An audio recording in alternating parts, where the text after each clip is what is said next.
அறிஞர்கள் விளக்கம் சொன்னார்கள், ஆடை அணிந்தும் நிர்வாணமாக இருக்கக்கூடிய பெண் யார்? அழகான ஹிஜாபை அணிபவள், இறுக்கமான ஹிஜாபை அணிபவள், உடல் அழகை வெளிப்படுத்தக்கூடிய ஹிஜாபை அணிபவள். ரசூலுல்லாஹி ஸல்லல்லாஹு அலைஹி வஸல்லம் அவர்கள் இந்த நபி மொழியை எமக்கு சொன்னார்கள். கண்ணியத்துக்குரியவர்களே, ஆயிஷா ரலியல்லாஹு அன்ஹா யார்? ஆயிஷா ரலியல்லாஹு அன்ஹா ரசூலுல்லாஹி ஸல்லல்லாஹு அலைஹி வஸல்லம் உடைய மனைவி. யாருடைய மகள்? அபூபக்கர் சித்திக் ரலியல்லாஹு அன்ஹு அவர்களுடைய மகள். அவர்கள் சொல்கிறார்கள், كنت أدخل بيتي الذي دفن فيه رسول الله صلى الله عليه وسلم وأبي. நான் ரசூலுல்லாஹ்வுடைய மரணத்திற்கு பிறகு, என் தந்தையின் மரணத்திற்கு பிறகு என் வீட்டில் நுழைவேன். அவங்களுடைய வீடு எது? ஆயிஷா ரலியல்லாஹு அன்ஹுடைய வீடு எது? ரசூலுல்லாஹ் அடக்கம் செய்யப்பட்ட இடம். ரசூலுல்லாஹ் எங்கே மூத்தானார்கள்? மதீனாவில் மூத்தானார்கள். அது குழந்தைக்கு கூட தெரியும். மதீனாவில் எங்கே? நேற்று பார்த்தோம் ரசூலுல்லாஹ்வுடைய மரண செய்தியை பார்க்கும்போது, மாத ரசூலுல்லாஹி ஸல்லல்லாஹு அலைஹி வஸல்லம் வஃபி பைதி வஃபி யௌமி, என் நாளில் என் வீட்டில் தான் ரசூலுல்லாஹ் மூத்தானார்கள். ரசூலுல்லாஹ்வுடைய நபிமார்களை பொறுத்தவரை அவர்கள் எங்கே மரணமாகிறார்களோ அதே இடத்திலேயே அடக்கம் செய்யப்படுவார்கள். ரசூலுல்லாஹ் எங்கே அடக்கம் செய்யப்பட்டார்கள்? ஆயிஷா ரலியல்லாஹு அன்ஹாவுடைய வீட்டில். இன்று இருக்கக்கூடிய ரசூலுல்லாஹ்வுடைய கபர் எங்கே இருக்கிறது? மஸ்ஜித் நபவியில். ஆயிஷா ரலியல்லாஹு அன்ஹாவுடைய வீட்டில். சொல்கிறார்கள், நான் என் வீட்டில் நுழைவேன் அல்லாஹ்வுடைய தூதர் மரணமானதற்கு பிறகு, என்னுடைய தந்தை அபூபக்கர் மரணமானதற்கு பிறகு. எப்படி நுழைவேன்? என்னுடைய ஆடையை அணிந்து கொண்டு, இயற்கையாக என் கணவருக்கு முன்னால் என்ன ஆடையை அணிவதற்கு எனக்கு அனுமதி இருக்கிறதோ, இயற்கையாக என் தந்தைக்கு முன்னால் என்ன ஆடையை அணிவதற்கு அனுமதி இருக்கிறதோ அந்த ஆடை அணிந்து கொண்டு என் வீட்டில் நுழைவேன். அந்த வீட்டில் யாரெல்லாம் அடக்கம் செய்யப்பட்டிருக்கிறார்கள்? என் கணவரும் என் தந்தையும். அதனால் ஃபலம்மா துஃபின உமர் மஅஹும், உமர் ரலியல்லாஹு அன்ஹு அவர்களோடு அடக்கம் செய்யப்பட்டதற்கு பிறகு, உமர் ரலியல்லாஹு எங்கே அடக்கம் செய்யப்பட்டார்கள்? எங்கே? ரசூலுல்லாஹி ஸல்லல்லாஹு அலைஹி வஸல்லம் அவங்களுடைய வீட்டில் தான். யாருக்கெல்லாம் அந்த அனுமதி கிடைத்தது? அபூபக்கர் ரலியல்லாஹு அன்ஹு. இன்னொரு இடம் யாருக்காக இருந்தது? ஆயிஷா ரலியல்லாஹு அன்ஹா அவர்களுக்காக இருந்தது. உமர் இப்னு கத்தாப் மரண நேரத்தில் தன் மகளிடத்திலே சொன்னார்கள், ஆயிஷா அவர்களிடத்திலே செல்லுங்கள், உமர் அனுமதி கேட்கிறார், கலீஃபா அனுமதி கேட்கிறார் என்று சொல்லாதீர்கள், உமர் அனுமதி கேட்கிறார் என்று சொல்லுங்கள். அந்த நபியோடு அவருடைய தோழரோடு அவரும் அடக்கமாவதை விரும்புகிறார் என்ற செய்தியை சொல்லுங்கள். அனுமதி கொடுத்தால் என்னை அடக்கம் செய்யுங்கள், அனுமதி கொடுக்கவில்லை என்றால் முஸ்லிம்களுடைய கபரிஸ்தானுக்கு என்னை கொண்டு செல்லுங்கள். இப்னு உமர் அனுமதியை வாங்கி வருகிறார்கள். ஆயிஷா ரலியல்லாஹு அன்ஹா சொன்னார்கள், எனக்காக வைத்திருந்த இடம் உமர் கேட்கிறார், கொடுத்து விடுகிறேன் ரலியல்லாஹு அன்ஹு. மறுபடியும் சொன்னார்கள், என் மகனே, மறுபடியும் நான் மரணமாகிவிட்டால் என் ஜனாசாவை சுமந்து செல்லுங்கள், ஆயிஷா ரலியல்லாஹு அன்ஹாவுடைய வீட்டில் வாசலில் வையுங்கள், உள்ளே நுழைந்து கேளுங்கள், கலீஃபா கேட்கிறார் என்று சொல்லாதீர்கள், உமர் கேட்கிறார் என்று கேளுங்கள், அவர் அனுமதி கொடுத்தால் உள்ளே எடுத்து செல்லுங்கள், அனுமதி கொடுக்கவில்லை என்றால் முஸ்லிம்களுடைய கபரிஸ்தானுக்கு எடுத்து சென்று விடுங்கள். அல்லாஹு அக்பர். ஆயிஷா ரலியல்லாஹு அன்ஹா அனுமதி கொடுத்தார்கள். முதலாவதாக ரசூலுல்லாஹி ஸல்லல்லாஹு அலைஹி வஸல்லம் உடைய கபர் இருக்கும், அதற்கு பிறகு அபூபக்கர் சித்திக் ரலியல்லாஹு அன்ஹு உடைய கபர் இருக்கும், அதற்கு பிறகு உமர் இப்னு கத்தாப் ரலியல்லாஹு அன்ஹு உடைய கபர் இருக்கும்.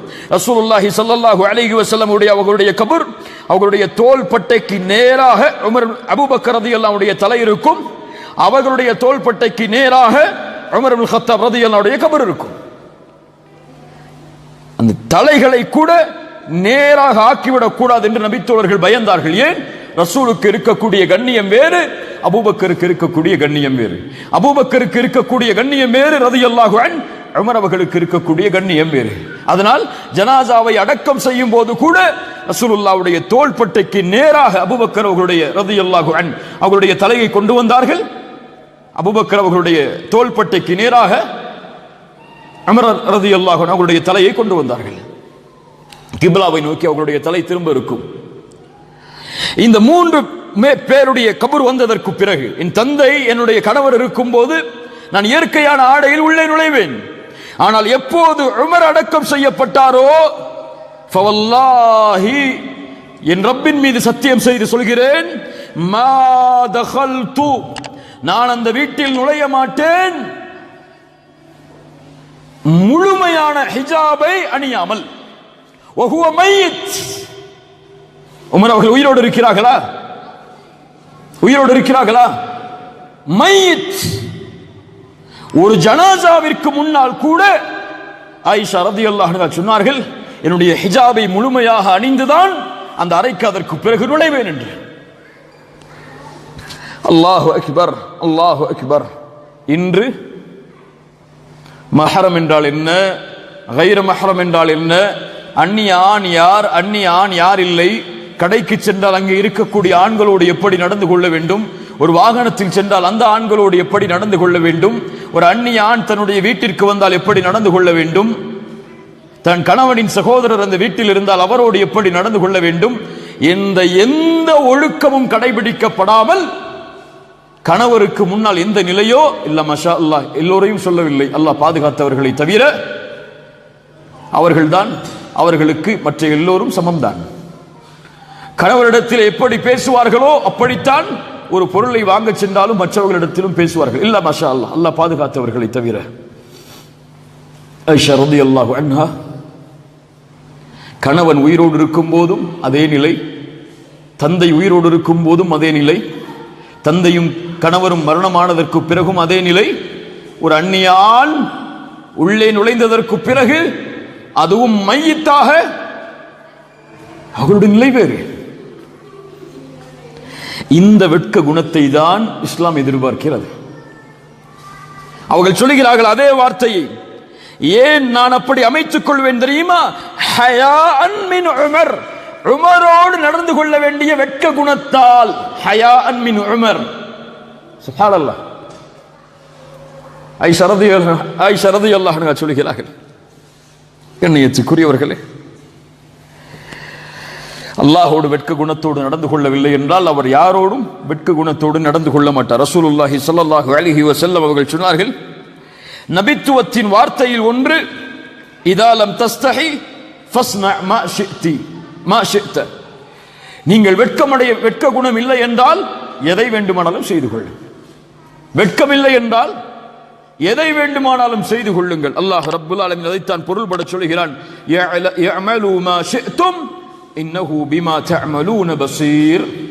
நீங்கள் எதை வேண்டுமானாலும் செய்யுங்கள், அல்லாஹ்வை அஞ்சவில்லை என்றால், அல்லாஹ்வை பயப்படவில்லை என்றால், ஆனால் இவை எல்லாவற்றையும் அல்லாஹ் கண்காணித்துக் கொண்டுதான் இருக்கிறான். நீங்கள் தந்தைக்கு முன்னால் மறைக்கலாம், தாய்க்கு முன்னால் மறைக்கலாம், பிள்ளைகளுக்கு முன்னால் மறைக்கலாம், அல்லது உங்களுடைய போனில் இருக்கக்கூடிய செட்டிங்கை வைத்து நீங்கள் வைத்திருக்கக்கூடிய சாட்டுகளை, நீங்கள் வைத்திருக்கக்கூடிய ஃபேஸ்புக் மெசேஜ்களை எல்லாம் அழிக்கலாம், என்ன வேண்டுமானாலும் செய்யலாம். ஆனால் ரப்புக்கு முன்னால் ஒருபோதும் அதை மறைத்துவிட முடியாது. وَمَنْ يَعْمَلْ مِثْقَالَ ذَرَّةٍ خَيْرًا يَرَهُ فَمَنْ يَعْمَلْ مِثْقَالَ ذَرَّةٍ شَرًّا يَرَهُ. ஒரு கடுகளவு, அணு அளவு நன்மை செய்தாலும் அதையும் அவர் பெற்றுக்கொள்வான், ஒரு அணு அளவு தீமை இருந்தாலும் அதையும் பெற்றுக்கொள்வான். அல்லாஹ் ரப்புல் ஆலமீன் எம்மை பாதுகாப்பானாக. அல்லாஹ் ரப்புல் ஆலமீன் இந்த தன்மை எமக்கு தருவானாக. அல்லாஹ் ரப்புல் ஆலமீன் எம்முடைய முழு வாழ்விலும் இந்த வெட்க குணத்தை கடைபிடிக்கக்கூடிய வாய்ப்பை அல்லாஹ் எமக்கு தருவானாக.